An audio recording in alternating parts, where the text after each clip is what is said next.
Si je reviens rapidement vers vous, c'est que notre budget n'est toujours pas bouclé et que cela constitue pour nous une grande préoccupation. Ce budget est d'autant plus indispensable qu'il va être principalement tourné vers la sécurité. Il nous faut impérativement moderniser le puissant site de TV Liberté, mais plus encore, le protéger des attaques informatiques dont il est fréquemment l'objet. La sécurité comme première priorité.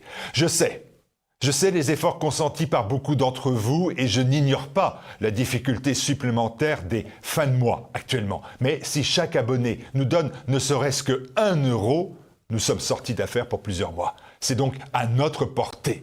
Merci de votre aide rapide.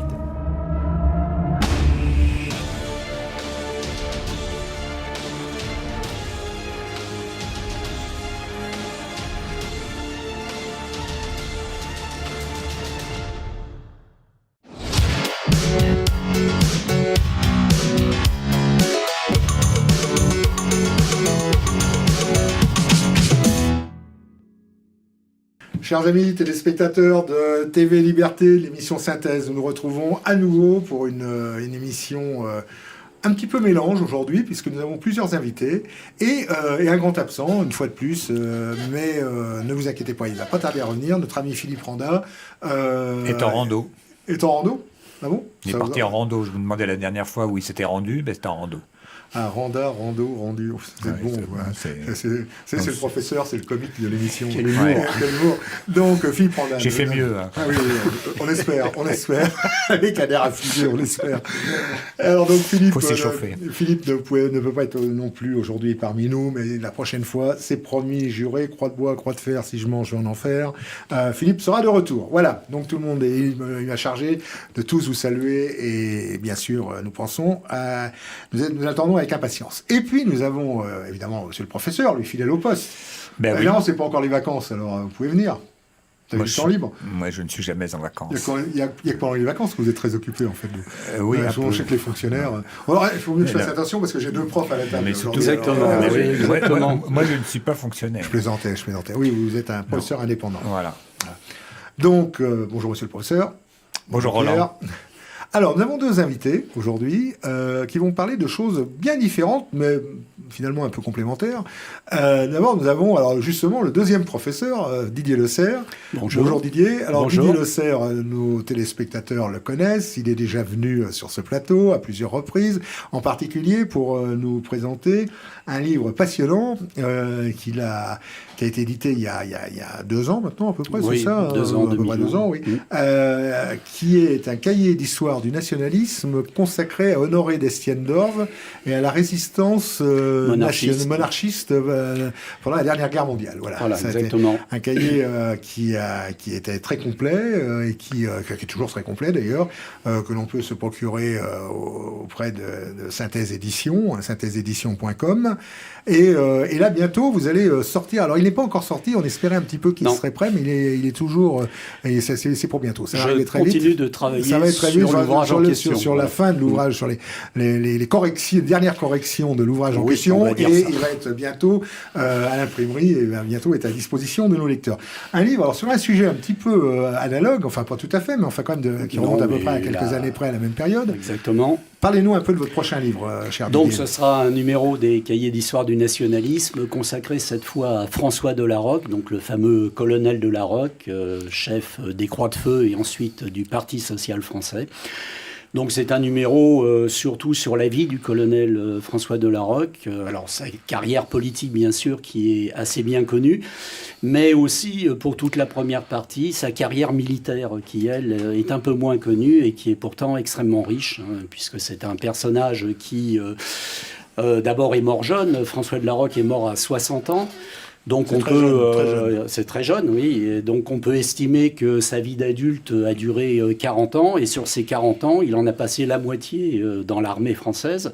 Donc 20 ans, un peu plus de 20 ans de carrière d'officier de carrière de l'armée française. Et ensuite, sa carrière politique qui on va dire, a duré une dizaine d'années à peu près, puisque l'essentiel se situe entre 1930 et 1940. Les Croix de Feu ont été créées. Les Croix de Feu, pour nos téléspectateurs qui ne le sauraient pas, c'était une association d'anciens combattants, voilà, exactement, qui avait été créée après la guerre de 14, voilà. après la terrible guerre de 14. Voilà. Alors, au départ, c'est une association qui est créée par un écrivain qui s'appelle Dartois. Et cet écrivain va créer cette association qui au départ est destinée à regrouper des militaires français, des anciens combattants qui ont été décorés de la Légion d'honneur pour leurs actes de bravoure au feu. En réaction à un nouveau scandale d'attribution de la Légion d'honneur qui a éclaté dans le courant des années 1920. Donc Dartois a créé à ce moment-là, pour défendre la Légion d'honneur, cette association qui, au début, va être une association parmi bien d'autres, avec relativement peu d'adhérents, et qui, ensuite, avec l'arrivée du colonel de Larocque, va prendre une ampleur considérable et va rester d'abord une association d'anciens combattants, mais va également devenir une association activité politique. Alors, je vous interromps une petite minute parce que je voudrais juste présenter notre deuxième invité. Notre deuxième invité aussi, qui est à l'habitué aussi, parce qu'il est déjà venu il y a quelques années, il y a 2 ans, je crois, pour nous présenter ce qui était à l'époque un projet. Et aujourd'hui, il va nous parler d'une réalité, parce que ce projet est devenu une réalité, à savoir le rucher patriote. Alors le rucher patriote, c'est une forme originale qui peut se développer dans les milieux non conformistes. C'est une sorte de... En 2 mots, comment est-ce que vous pourriez définir ça, Thomas White? Donc, il s'agit de Thomas White. Donc, bonjour Thomas. Oui, bonjour Roland et bonjour aux téléspectateurs de TV Liberté. Eh bien, le en 2 mots, et après on reparlera avec le professeur. Le rucher patriote, en 2 mots, le rucher patriote. C'est un site internet d'annonces et d'échanges entre patriotes. C'est très bien. Voilà, tout est dit. Et un site qui mérite de se développer. Et tout à l'heure, nous en parlerons avec Thomas. C'est vraiment un site, c'est une initiative intéressante parce que d'abord, c'est une initiative qui dure. Il y a beaucoup d'initiatives qui se prennent et puis qui s'arrêtent au bout de quelques mois ou quelques semaines. Lui, maintenant, ça fait plus de 2 ans que c'est lancé. C'est 3 ans, même presque. Et, depuis l'idée initiale, oui. Et puis, il y a eu un financement participatif, il y a eu une phase de développement. Et là, ça fait quelques mois que le site existe, d'abord dans des cercles patriotes du premier cercle, et puis maintenant on communique publiquement pour que le projet prenne plus d'ampleur, enfin que le projet, la réalisation maintenant, cela correspond à notre projet global de reconquête si je puis dire, de tous les milieux, y compris au niveau des échanges, des facilités d'échange entre gens de bonne compagnie. Chose très concrète, très pratique. Voilà. Il y a du travail à faire. Alors on va revenir donc au colonel François de Larocque et aux Croix de Feu.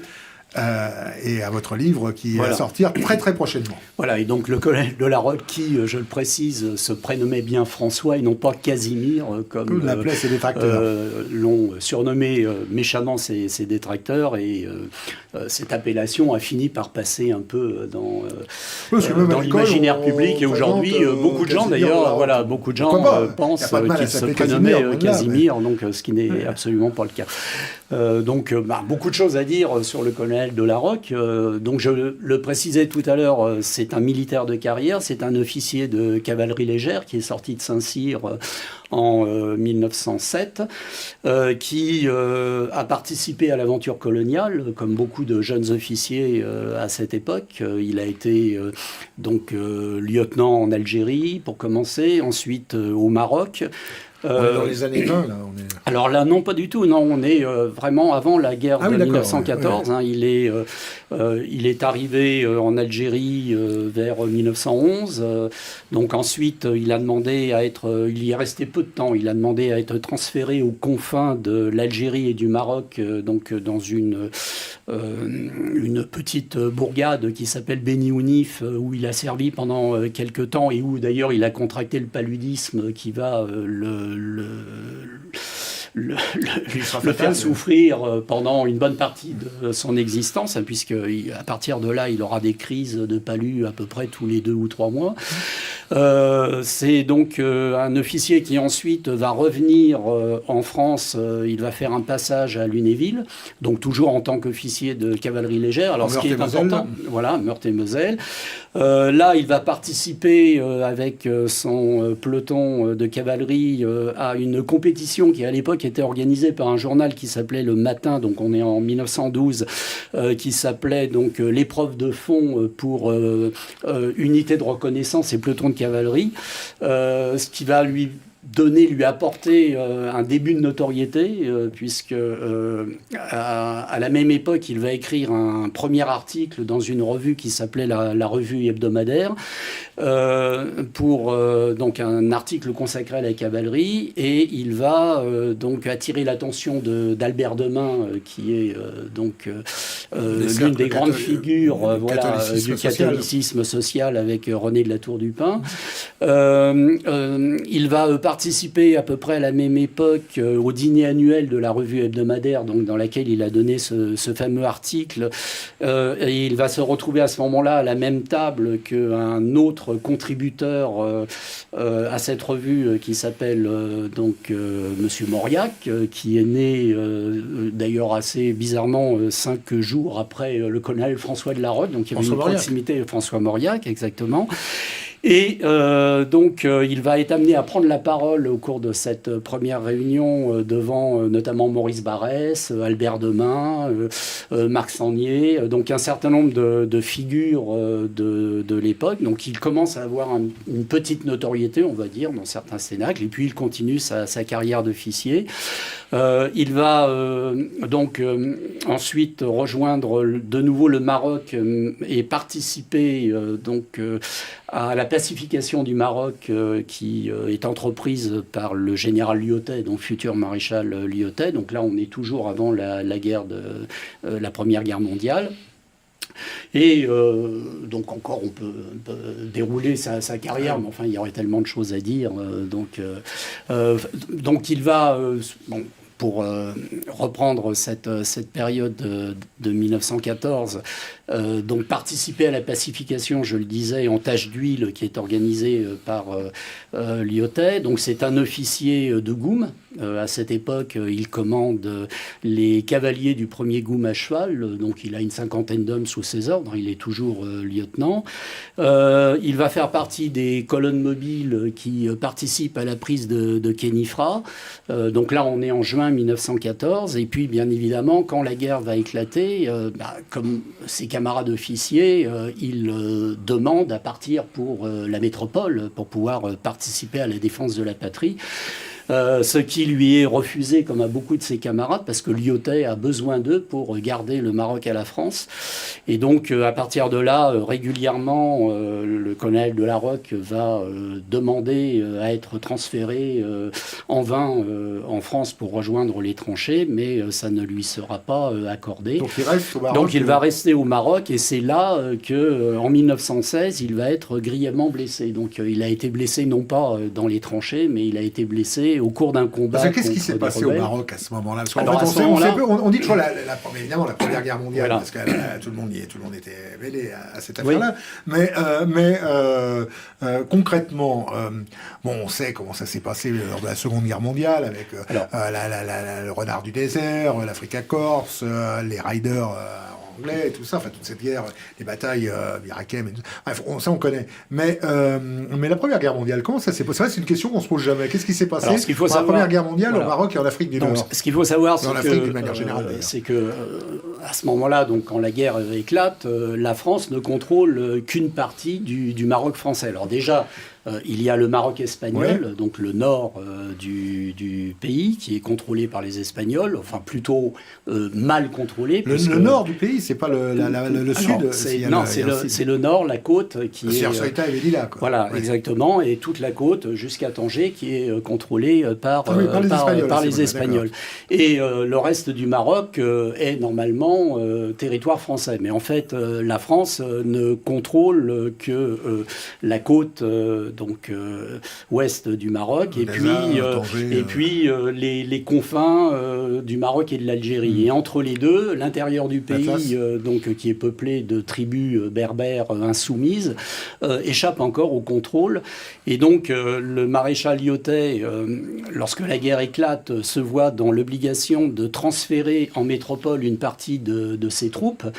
Donc il entreprend de faire, pour reprendre sa formule, il entreprend de vider la langouste, mais en conservant la carapace, c'est-à-dire qu'il envoie en métropole, à la demande du gouvernement, toutes les unités dont il peut se séparer, mais par contre, il essaye de conserver les unités, on va dire, les plus efficaces, les officiers sur lesquels il sait pouvoir véritablement compter, de manière à conserver à la France les territoires qui sont déjà contrôlés, et aussi à empêcher les rebelles berbères insoumis de passer à l'offensive et de tenter de profiter de la situation pour rejeter les Français à la mer. Et donc c'est comme cela que le colonel de Larocque, malgré toutes ces demandes insistantes, va se retrouver dans l'obligation de rester au Maroc pour y faire son devoir d'officier, et donc va être blessé au cours d'un engagement contre des rebelles berbères. Et donc cette blessure relativement grave, donc en fait il reçoit une balle qui lui traverse la fesse gauche et qui ensuite traverse la cuisse droite. Donc à la suite de ça, il se retrouve assez sérieusement handicapé, et cette blessure va lui faire souffrir sporadiquement, mais jusqu'à la fin de sa vie, un véritable enfer. D'accord. Donc c'est un homme qui est handicapé. Alors déjà, ce qu'il faut bien voir, c'est que le colonel de Larocque, c'est un homme qui est d'une constitution assez frêle au départ. Donc c'est quelqu'un qui, à force de volonté, réussit à s'imposer comme officier, et officier servant sur des théâtres d'opération. Mais tout ça lui demande beaucoup d'énergie et beaucoup de volonté. Et donc le palu qu'il a attrapé en Algérie, plus cette grave blessure incapacitante qui va le faire souffrir toute sa vie, font que c'est un homme qui est quand même d'une santé assez précaire, on va dire. Et malgré tout, il va réussir des choses absolument extraordinaires, notamment donc le développement des Croix de Feu et du Parti social français, à force de volonté. Vous avez écrit aussi un livre sur Destienne-Dors. Oui. Et ces deux personnages, moi je pense que le colonel de Larocque est le plus intéressant des deux. Mais non, mais c'est vrai que parce qu'à cause du parti d'Estienne-Dors, c'est l'homme d'une aventure qui a et puis d'une aventure assez brève. Celle du colonel de Larocque, c'est quand même toute une vie quand même. Oui, bien sûr. Et surtout, c'est très révélateur. Moi, je dirais que curieusement, comme Destienne-Dors était au service du général de Gaulle, on l'a beaucoup plus célébré, puis en tant que résistant. Mais en fait, il était aussi au service de Pétain. Il était pétainiste. Il n'a pas du tout été renié, etc. Bon. Mais au fond, est-ce qu'on peut pas dire que finalement Destienne-Dors, c'est un homme plus à droite que le colonel de Larocque? Alors, c'est une tradition très monarchiste, etc. En fait, ils sont issus le colonel de Larocque était beaucoup plus républicain. Alors, ils sont issus en fait vraiment du même milieu. C'est un milieu qu'on pourrait qualifier aujourd'hui de droite nationale populaire, très marqué par le catholicisme social, croyant.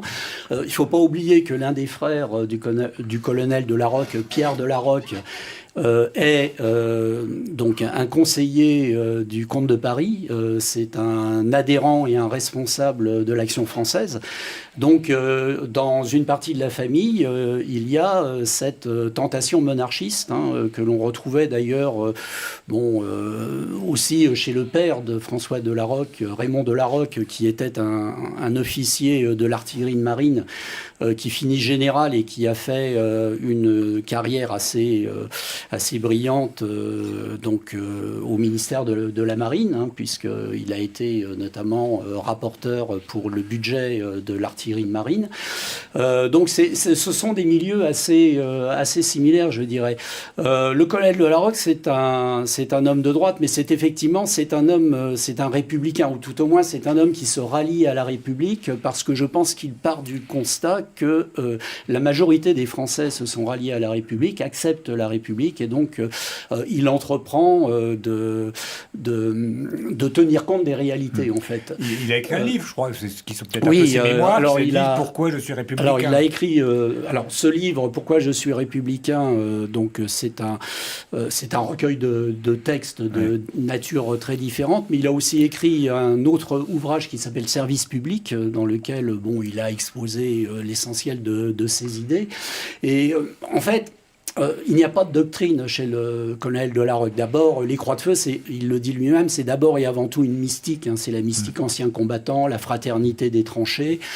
C'est la volonté de faire en sorte que ces hommes qui ont tout donné à la patrie aient leur mot à dire après la guerre pour d'abord faire pression sur le personnel politique pour qu'il se comporte peut-être un peu mieux qu'une partie ne le faisait.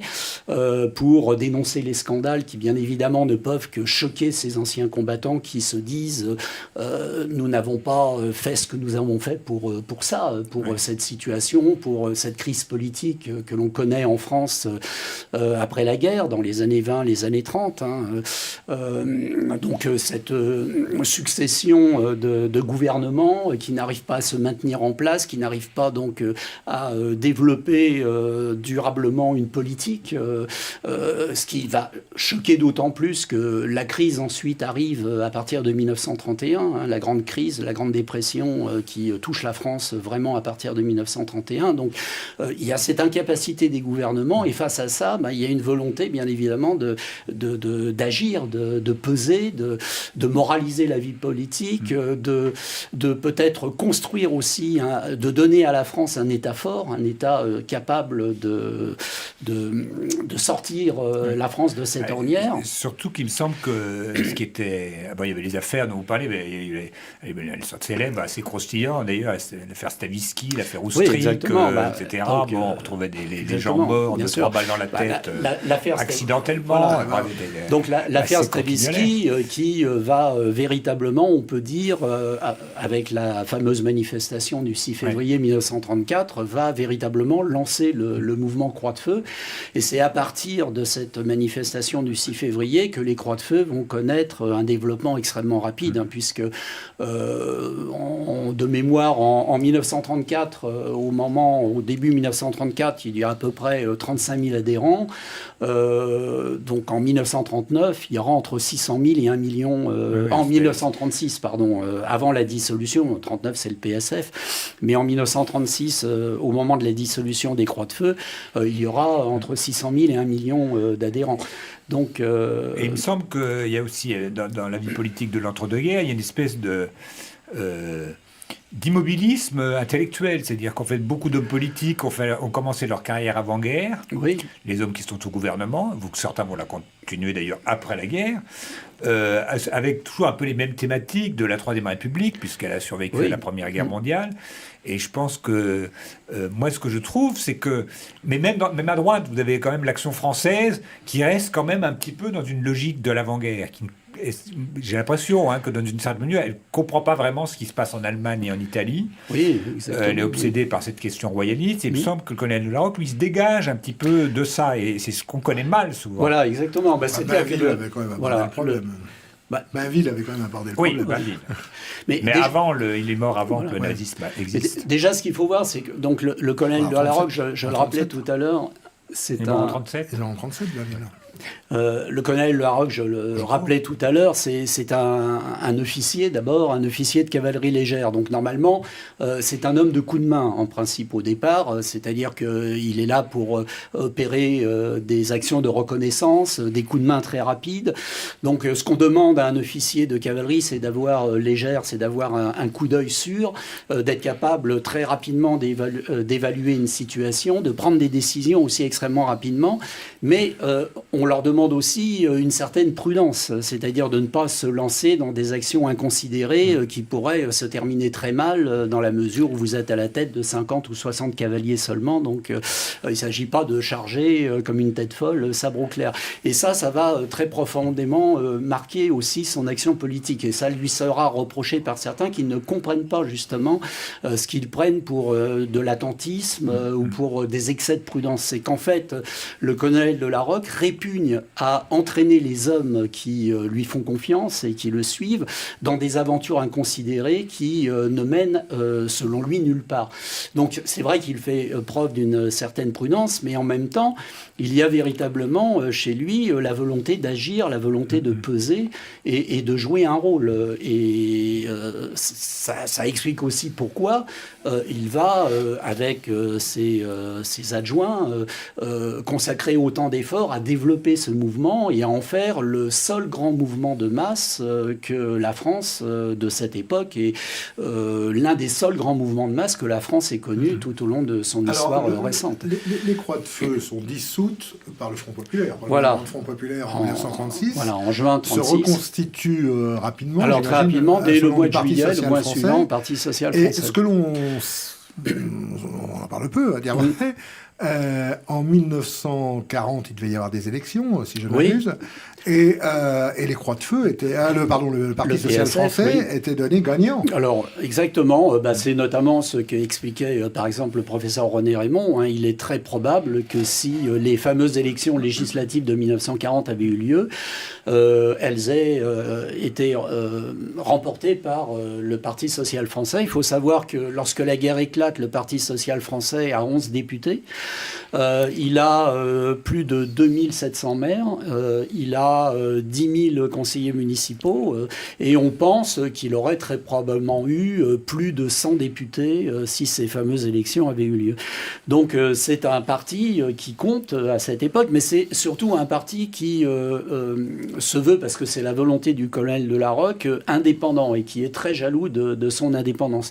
Donc qui refuse justement des alliances avec ce que les adversaires de l'époque appellent l'extrême droite nationaliste. Donc il se méfie beaucoup de l'Action française, les jeunesses patriotes, la solidarité française. Bon, bien évidemment, le PPF. Et en plus, il existe une véritable concurrence pour attirer des adhérents entre le PPF et le PSF. Bon, par contre... PPF, qui est le Parti populaire français de Jacques Doriot, ancien maire communiste de Saint-Denis, ancien dirigeant des jeunesses communistes, qui, finalement, a connu après l'évolution politique que l'on sait.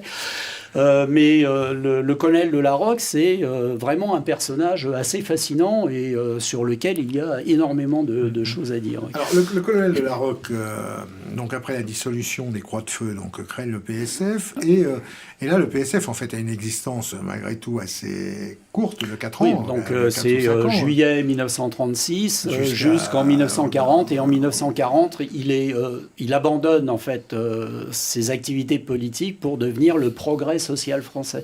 Donc c'est toujours le PSF, mais ça n'a plus tout à fait la même signification. Quelle est son attitude par rapport à l'État français du maréchal Pétain ?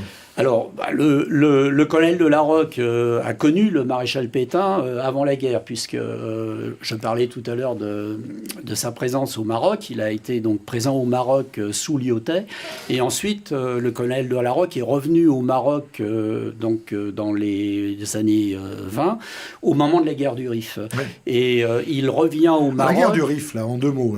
Alors, 2 mots pour nos téléspectateurs. Voilà, la guerre du Rif, donc c'est un soulèvement dirigé par un chef berbère qui s'appelle Abdelkrim contre les Espagnols. Et les tribus qui obéissent ont rejoint le combat d'Abdelkrim, contrôlent l'essentiel de la zone espagnole du Maroc.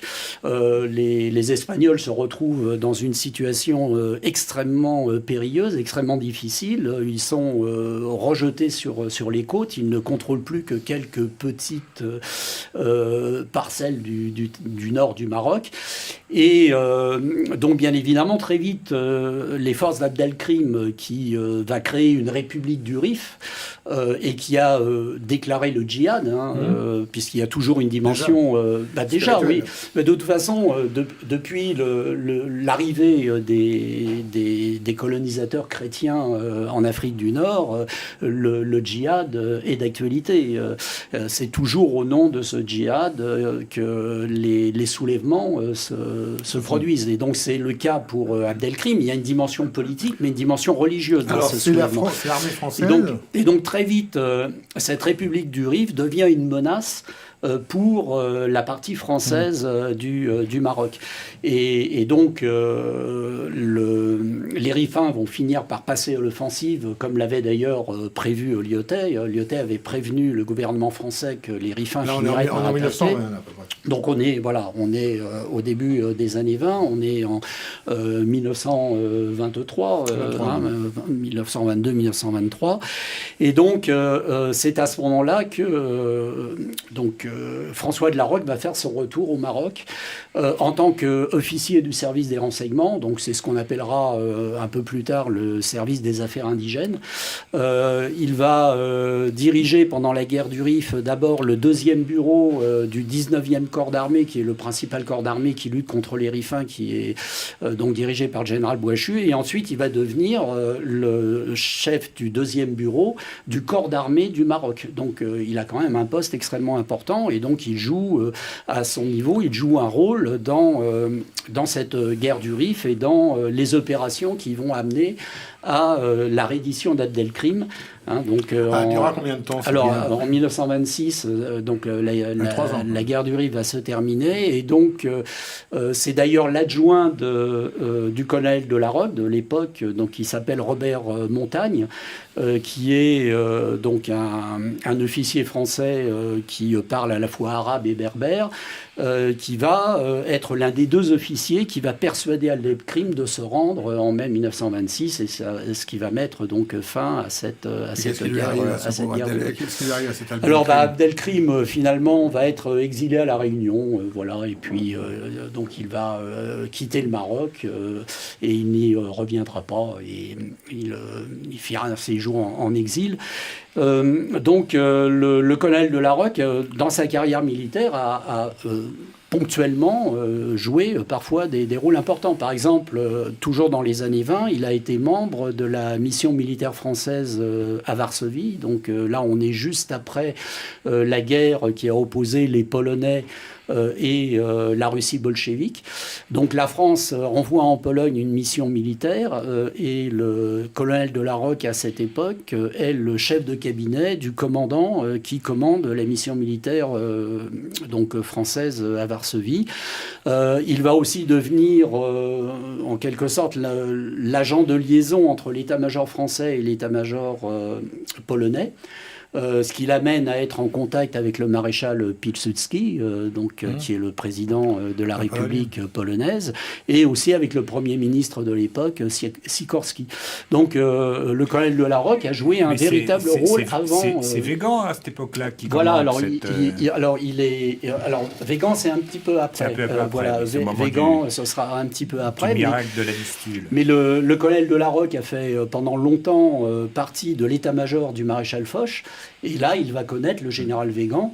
Et d'ailleurs, pendant la guerre, quand le colonel de la Roque sera arrêté par les Allemands en mars 1943, il sera envoyé finalement dans le château d'Iter, où il va retrouver à un moment donné le général Weygand et sa femme. Il va y retrouver Paul Reynaud. Il va y retrouver comme ça un certain nombre de figures. La guerre approche. La Deuxième Guerre mondiale approche. Voilà. Après la guerre du Rif, il revient en France, la Pologne, la France. Allez-y, secondes sur le moment. C'est que Weygand a joué un rôle absolument capital, parce que c'est lui qui a fait le plan de défense de la Pologne contre l'armée rouge. Tout semblait perdu. L'armée rouge enfonçait les protections polonaises. Il y a eu le miracle de la Vistule. qui est en fait l'œuvre de Weygand, mais pour des raisons diplomatiques, on a tout mis à la gloire de Pilsudski parce que c'était la nation polonaise.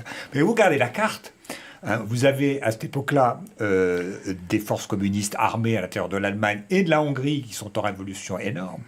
Et quand vous regardez de la Vistule jusqu'à la frontière allemande, il n'y a rien. C'est-à-dire qu'en fait, les soviétiques sont à quelques centaines, pour pas dire dizaines de kilomètres de faire leur jonction. Et donc la révolution aurait pu gagner l'Allemagne, c'est-à-dire la frontière française. Oui, ça en est fallu peu. C'est pas vraiment une digression, parce que si vous voulez, on oublie ça. On connaît tellement mal l'entre-deux-guerres qu'on oublie ce danger. Et on a l'impression que tout d'un coup, les gens, ils élisent Adolf Hitler juste parce que le gars les a séduits par des belles paroles. Il y a eu quand même un danger absolument capital pour toute l'Europe, qui a traumatisé évidemment l'Allemagne, mais quand même les patriotes français. C'est d'ailleurs l'intérêt, pardonnez-moi de vous interrompre, mes amis, mais c'est justement l'intérêt des livres de Didier Le Cerf, c'est que justement il remet, ce qui est assez rare dans nos bibliothèques, enfin il y en a quand même quelques-uns bien sûr, mais il résume d'une manière très pédagogique et très, très bien vue, justement cette époque, que ce soit le bouquin sur Honoré Dessiendorf, que ce soit celui que vous allez sortir sur François de la Roque. Ça résume cette époque qu'on a souvent tendance à classer d'une manière manichéenne aujourd'hui, qui ne correspond pas du tout à la réalité, en fait. Et ça, c'est important de remettre tout cela en ordre. Mais Alors, Didier, parce que l'heure avance, et nous avons après notre... Je voulais juste dire un dernier mot, et après, pour je poserai une dernière question. rebondir sur ce que vient de dire notre ami, c'est que les officiers français donc, de cette mission militaire française en Pologne ont joué un rôle important auprès des Polonais, un rôle de conseil, un rôle d'assistance, de formation aussi. Parmi les formateurs, il y a un certain Charles de Gaulle, qui a fait partie de cette mission militaire française en Pologne. Bon, il y a encore beaucoup de choses à dire, mais puisqu'on parle d'Honoré Dessiendorf, je voudrais... parfois, il y a des petites curiosités de l'histoire, et moi j'aime bien ces petites curiosités de l'histoire. En quelques mots, en 1912, le colonel de la Roque se marie dans le manoir de la Boucardière à Chantenay, dans l'agglomération de Nantes. Ce manoir appartient à la famille de son épouse, Édith Alotte de la Fuye. Et il se trouve que Édith Alotte de la Fuye est une parente du grand romancier Jules Verne. Donc, par sa femme, le colonel de la Roque se trouve apparenté à Jules Verne. Puisque... Non, le colonel de la Roque, il y a une parenté, mais il y a un peu parallèle. Voilà. Et donc, la femme du colonel de la Roque, Édith, était donc par ses parents. Son père était, le père d'Édith était un cousin germain de Jules Verne, et sa mère était une nièce de Jules Verne. Et donc le mariage a lieu dans ce château de la Boucardière, à 500 mètres de la villa Tibrao, où Honoré Destiendorf a été arrêté par les Allemands en juin 1941. Donc ça fait partie des petites proximités comme ça, des clins d'œil de l'histoire. Alors maintenant, on va parce qu'il va falloir qu'on passe à notre second sujet, et notre ami Thomas White attend avec impatience, mais c'est passionnant tout ce que vous nous dites, tout ce que vous racontez. On a vraiment hâte que ce livre sorte. Alors la fin du colonel de la Roque. D'abord, quels sont ses rapports à la fois avec Pétain, le maréchal Pétain, à la fois avec le général de Gaulle, et puis il finit en prisonnier. Voilà, alors le colonel de la Roque, en quelques mots. Voilà, et on va dire, reste fidèle au maréchal Pétain, mais en même temps, bien évidemment, il est profondément patriote, donc le fait de voir la France occupée, le maréchal aussi, mais le fait de voir la France occupée par les Allemands ne lui convient pas, et ne convient pas d'ailleurs à beaucoup de membres du Parti social français. Donc, beaucoup de membres, de responsables, d'adhérents du Parti social français vont entrer individuellement dans la résistance. Le colonel de la Roque, pendant la guerre, va créer un réseau de renseignement qui s'appelle le réseau Clan, qui travaille donc pour les Britanniques. Et il va donc être finalement arrêté en mars 1943. Donc, il est arrêté à Clermont-Ferrand où il réside à ce moment-là. Il va être remonté sur Paris où il va être enfermé à Fresnes et ensuite au Cherche-Midi. Il sera ensuite envoyé dans les Sudètes à Eisenberg. Là, il va connaître un camp de détention où il n'est pas astreint à travailler comme beaucoup d'autres déportés, mais où il est soumis à un régime de famine comme ses camarades prisonniers. Donc, il va se retrouver peser 40 42 kilos. Avec les problèmes de santé qu'il avait déjà depuis avant la guerre, forcément, sa santé va décliner. Il est libéré donc en avril 1945. Il revient en France et là, le gouvernement provisoire de la République française va l'assigner à résidence parce qu'on se méfie de lui en raison de son action politique d'avant-guerre. On se méfie de ce qu'il représente encore pour beaucoup de gens. Donc il va se retrouver assigné à résidence à la caserne des Coches à Versailles dans une mansarde insalubre où sa santé va continuer à se détériorer. Il subit entre 45 et 46 3 opérations successives et la dernière, donc c'est le 27 avril 1946. La dernière se passe bien dans la mesure où il sort vivant du bloc opératoire, mais le lendemain... Le 27 avril 27 avril 1946.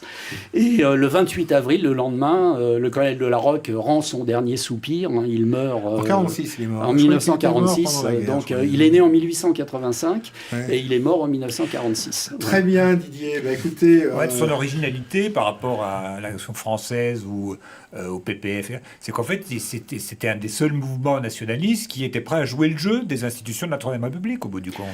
Exactement, et qui voulait avant tout non pas faire, on va dire, la révolution pour transformer radicalement le pays et le paysage politique. Mais c'est en ça qu'ils sont mal compris, même par les nationalistes, parce qu'on confond les croix de feu avec...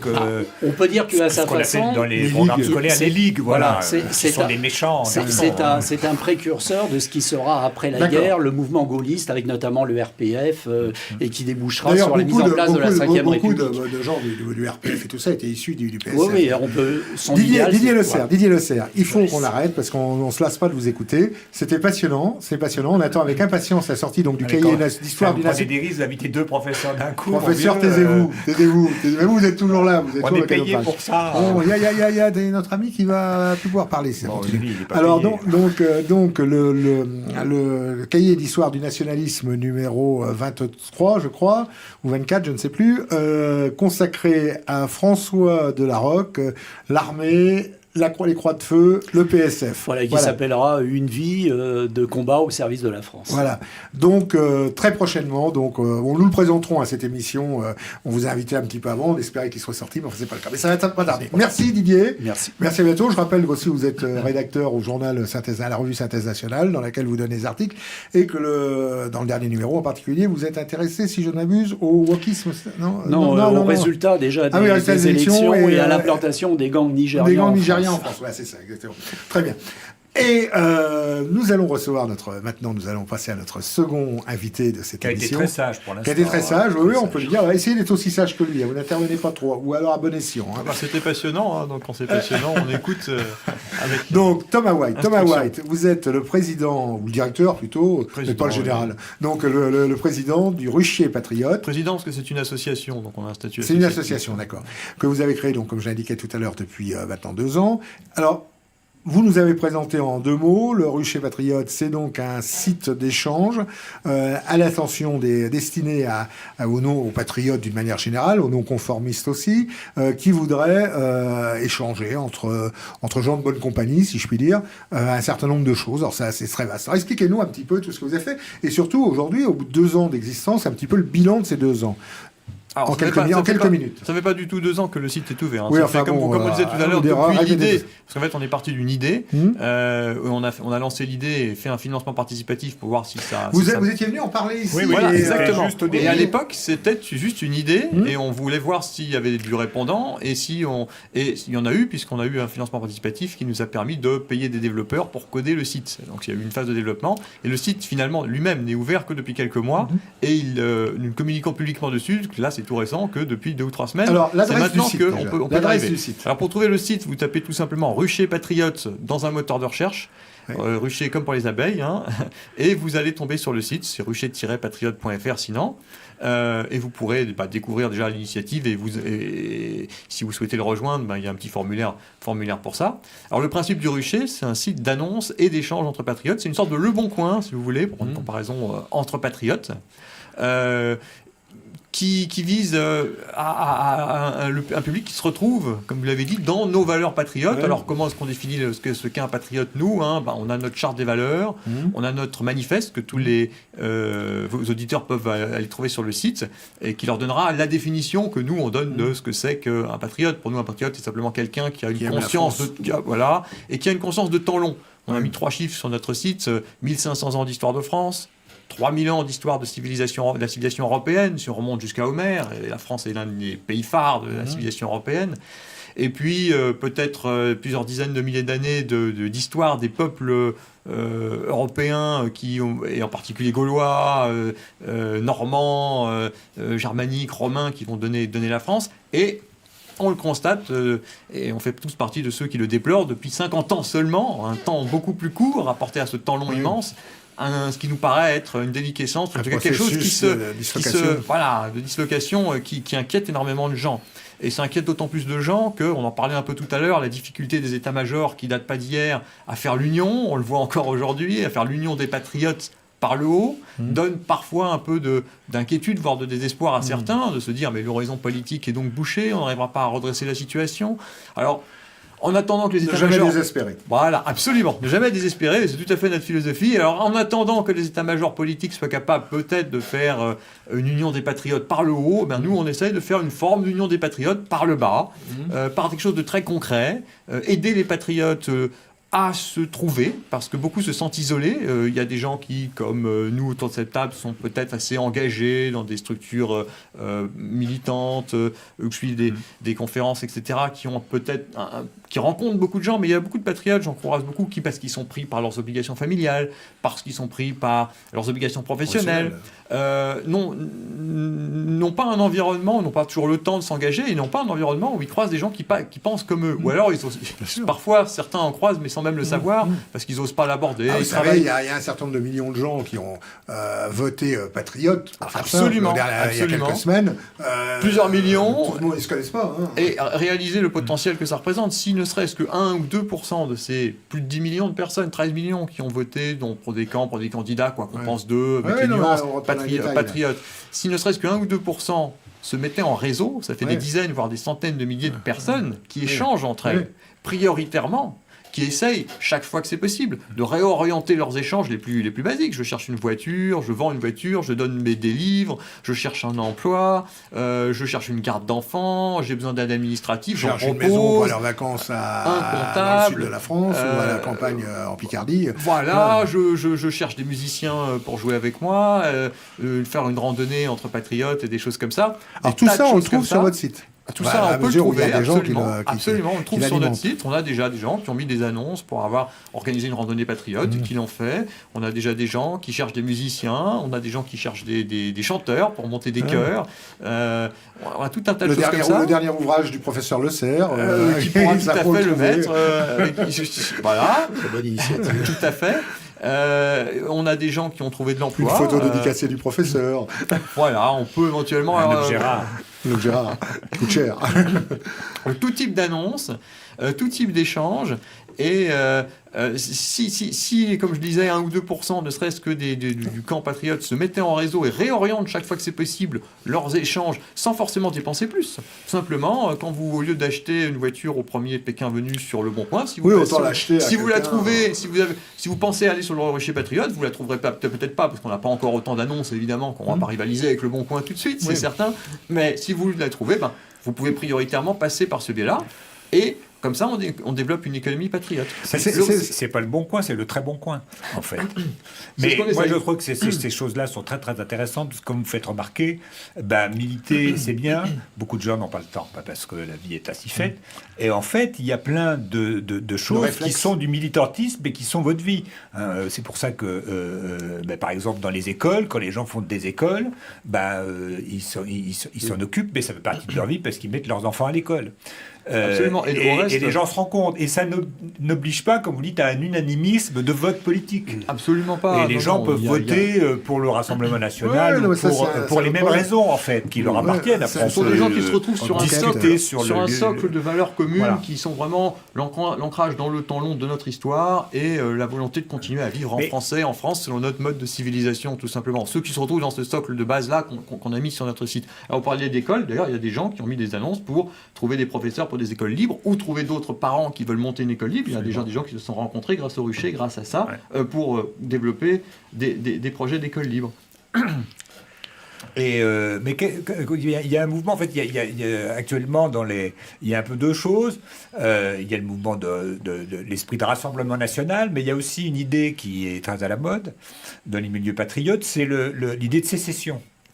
C'est-à-dire que les gens ne sont pas contents des institutions, notamment de l'école, de toutes les institutions françaises, mais qui sont devenues plutôt républicaines que françaises, et du coup cherchent quelque chose d'alternatif, se regroupent entre eux. Alors nous, on n'est pas évidemment une plateforme de sécession, c'est pas l'objectif du Rucher, on est une plateforme de mise en relation qui permet aux gens de se rencontrer. Non, mais et le principe est très simple, c'est permettons aux patriotes de se rencontrer, il n'en sortira que du bon. Exactement. L'un des traits du Rucher, c'est que par exemple le Rucher peut être, et est déjà une forme de pépinière, par exemple, pour projet patriote. Vous avez un projet patriote, que ce soit d'école libre, comme je disais à l'instant, ou de monter un groupe de musiciens, de vouloir créer un spectacle, ou des choses, tout ce que vous voulez avoir comme projet, monter une association. Moi-même, je m'étais dit, en lançant le Rucher, il me fallait trouver du monde, des développeurs web. Je m'étais dit, ça aurait été bien que le Rucher soit des ALA. J'en ai trouvé par d'autres biais, mais c'est typiquement, vous avez un projet comme ça, vous pouvez passer une annonce, je cherche des développeurs web, je cherche des gens en communication, un comptable, et puis vous allez pouvoir trouver progressivement les bonnes compétences et faire naître comme ça, faire émerger des projets. Et quand vous n'avez pas de projet, vous n'êtes pas porteur, vous pouvez simplement échanger, je vous dis, donner des livres ou trouver à votre emploi ou en proposer. Est-ce qu'il y a un onglet agence matrimoniale dans votre... Pas encore, c'est assez demandé. Il faudrait peut-être un jour qu'on le fasse, mais pour le moment... Le Bagaudois, c'est pas, je propose pas, vous restons corrects, c'est pas un j'ai bien compris. Dans la vie, c'est un travail d'entremetteur, on signe le contrat d'abord et on fait pas qu'avant les rameaux. Comment ça se passe concrètement ? Les bonnes mœurs concrètement, par exemple, quelqu'un veut acheter une armoire pour mettre chez lui ou un bureau. Alors, il va sur le Rucher Patriote et là, il y a justement... alors, quelqu'un de Marseille veut acheter une armoire et justement, il y a quelqu'un au Havre qui propose une armoire. Il dit ça parce qu'il veut essayer de refiler une armoire. Alors, il y a le cadavre d'un cambrioleur qu'il a abattu il y a 3 ans. Alors, il voudrait la refiler à quelqu'un qui ne le dénonce pas. Voilà. C'est ça. C'est difficile pour une armoire, mais si c'est des livres, ils se mettent en contact et ils s'envoient ça par la poste. C'est vous qui les mettez en contact oui. C'est vous qui contrôlez un petit peu. Non, pas du tout. C'est un site d'annonce, c'est-à-dire que les personnes publient une annonce et si la personne voit qu'une annonce lui plaît, elle répond, il y a une messagerie interne, la personne qui a publié l'annonce reçoit le message, et ensuite ils s'échangent, ils se mettent d'accord entre eux. Voilà, pour s'envoyer ça par la poste, pour faire un déménagement, enfin ça, ensuite les gens échangent. On est une plateforme d'échange, de mise en relation. On n'est pas là pour arbitrer la relation des gens. Les gens sont grands, les gens ils sont adultes, ils viennent, ils mettent une annonce, et puis voilà. Il y a aussi une autre partie sur le Rucher, c'est qu'on trouve pas seulement des annonces, on trouve aussi des ruchistes. Comment on les appelle ? Des ruchistes, c'est-à-dire des patriotes du Rucher, des membres du Rucher. On trouve des patriotes, c'est-à-dire qu'il y a une partie... Vous pouvez trouver, par exemple, si vous cherchez des artistes... récemment, j'avais un échange avec le youtubeur Grégory Rouse, si vous le connaissez. Grégory Rouse, qui fait d'excellents contenus dans Valeurs Actuelles et sur YouTube, et qui veut monter une galerie d'art, par exemple. Je lui disais, rien que dans sa région des Alpes-Maritimes, en cherchant sur le Rucher, dans la partie ruchiste, j'ai trouvé 3-4 artistes, des personnes qui ont mis dans leur fiche, qui sont artistes et qui sont dans le coin. Et je lui dis, il n'y a qu'à chercher, on tape artiste, peintre, dessinateur sur le Rucher, on trouve les fiches des gens, il n'y a plus qu'à leur envoyer un message, et s'ils sont intéressés, ils vous rejoignent. C'est aussi ça, l'un des atouts. Et puis on veut développer des tas d'autres fonctions, alors on veut développer par exemple un Rucher des assos, des associations. L'idée c'est de mettre en avant les associations qui sont patriotes ou dont les actions nous paraissent compatibles sans que ce soit fait par des patriotes parce que par exemple beaucoup de gens se posent la question à qui puis-je donner qui soit conforme à mes idées ou qui soit pas contraire. Donc c'est aussi quelque chose qu'on veut développer. On veut développer aussi par exemple la solidarité patriote. Par exemple on peut encourager les gens qui veulent faire de l'hébergement patriote ponctuel. Vous savez, quand on se déplace en France, régulièrement, on se dit, si on a un déplacement à faire pour une conférence, pour un travail, pour la famille, on va à l'hôtel parfois. Mais peut-être que dans le coin, il y a des patriotes qui pourraient être heureux de vous accueillir, parce que beaucoup de patriotes sont en recherche, en demande, parce qu'ils se sentent isolés justement de rencontrer des gens comme eux. Et ça, c'est quelque chose qu'on veut encourager, qu'on veut permettre. C'est assez sensationnel ce que vous venez de dire, quand on y pense. C'est qu'un patriote français qui se trouve en France soit isolé. Mais c'est le mec, il est en Patagonie. Bon, ils sont isolés, mais là, il est en France, il est patriote isolé. C'est quand même hallucinant. Les amis, 7 heures avance et on n'a plus que quelques secondes. Donc, voulez-vous résumer en 2 mots le moyen pour nos téléspectateurs de prendre contact avec le Rucher Patriote et de pouvoir aider le Rucher Patriote? Parce qu'aussi, vous avez besoin d'être aidé. Alors, en 2 mots, vraiment très rapide. Le Rucher Patriote, vous tapez Rucher Patriote, vous allez sur notre site. Redonnez l'adresse du site. rucher-patriote.fr. Ouais. Il y a une rubrique ou une page m'inscrire, donc vous pouvez remplir m'inscrire. Si vous connaissez déjà quelqu'un qui est sur le Rucher, il peut aussi vous inviter et vous parrainer, parce que c'est le mécanisme, mais c'est même la voie royale, la meilleure, qui crée la confiance sur le site. Et puis pour nous soutenir, la meilleure manière, c'est surtout de relayer, de parler de cette initiative autour de vous et de parrainer d'autres patriotes pour nous rejoindre. Eh bien, c'est ce que nous avons fait aujourd'hui. De tweeter et de liker. C'est ce que nous avons fait aujourd'hui. Votre excellente émission en tant que professeur d'histoire, dont on ne dira jamais assez bien, et je voudrais rappeler le lien, c'est sur YouTube, la chaîne YouTube. Elle s'appelle Pierre Delobier, c'est un très bon nom. Voilà, un très beau nom, et aussi une très belle chaîne. Vous devriez la faire relayer par le Rucher Patriote, voyez-vous. Volontiers. C'est une excellente chaîne. Voilà, mes amis. 1100 abonnés. 1100 abonnés, 1100 ruchistes de plus pour bientôt. N'hésitez pas à vous associer, d'adhérer à cette initiative. Merci Thomas White, merci Didier Le Serre. On attend votre livre avec impatience et à très bientôt pour une nouvelle émission avec Philippe Randa qui sera de retour, qui sera rendu. Voilà, à bientôt.